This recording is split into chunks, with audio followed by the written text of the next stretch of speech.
आप यकीन नहीं मानेंगे, मैं बैंक पीओ से लेकर एसएससी तक कुल 21 एग्ज़ाम दिए, 21 यानी 21, और सभी एग्ज़ाम में लगातार फेल।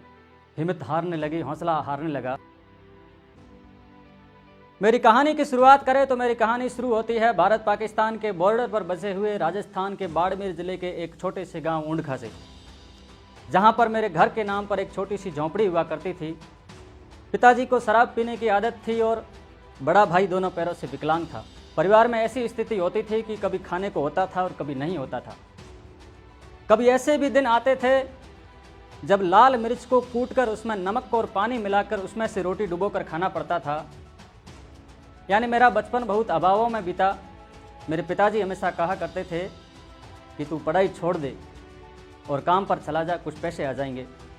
लेकिन मेरे मन में सिर्फ एक ही बात रहती थी कि नहीं, मैं तो सिर्फ पढ़ाई करूंगा और एक सरकारी नौकरी हासिल करूंगा। तो सुबह 7 बजे से लेकर रात को 10 बजे तक किसी कपड़े की फैक्ट्री में काम किया करता था या फिर ढाबे पर जाकर 10-10 लोगों का खाना बनाया करता था। लेकिन इसके बावजूद भी मैं पढ़ता रहा, मैं लगातार मेहनत करता रहा।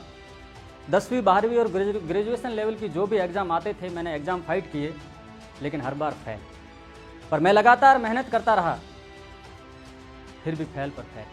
मुझे फेल होने की इतनी आदत हो गई थी कि एकदम निराश रहने लगा।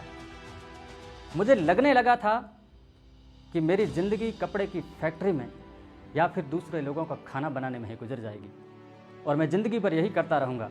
लेकिन कभी मन में ख्याल आता था कि नहीं, तो कुछ करके दिखाता। आप यकीन नहीं मानेंगे, मैंने बैंक पीओ से लेकर एसएससी तक कुल 21 एग्ज़ाम दिए, 21 यानी 21, और सभी एग्ज़ाम में लगातार फेल। हिम्मत हारने लगी, हौसला हारने लगा। किसी में 1-2 नंबर से पीछे रह जाता था, किसी में फिजिकल में पीछे रह जाता था, तो किसी में कंप्यूटर टेस्ट वगैरह में पीछे रह जाता था। आस पड़ोस के रिश्तेदार, दोस्त वगैरह, परिवार वाले सब कहने लगे कि तेरी किस्मत नहीं है, तू पढ़ाई छोड़ दे और काम पर चला जा। लेकिन मेरे मन में हमेशा एक ही भावना आती थी, एक ख्याल आता था कि जब रेलवे स्टेशन पर चाय बेचने वाले नरेंद्र मोदी देश के प्रधानमंत्री बन सकते हैं, एक छप्पर वाले घर में रहने वाले रामनाथ कोविंद जब देश के राष्ट्रपति बन सकते हैं, अखबार के बंडल उठाने वाले अब्दुल कलाम जब देश के राष्ट्रपति बन सकते हैं, जिनके माँ बाप का बचपन में कत्ल हो गया ऐसे मिल्खा सिंह जब देश के लिए कॉमनवेल्थ गेम्स में गोल्ड मेडल जीत सकते हैं, तो मैं क्यों नहीं कर सकता। मैं भी मेहनत करूंगा और मैं भी पढ़ूंगा और मैं भी हासिल करूंगा।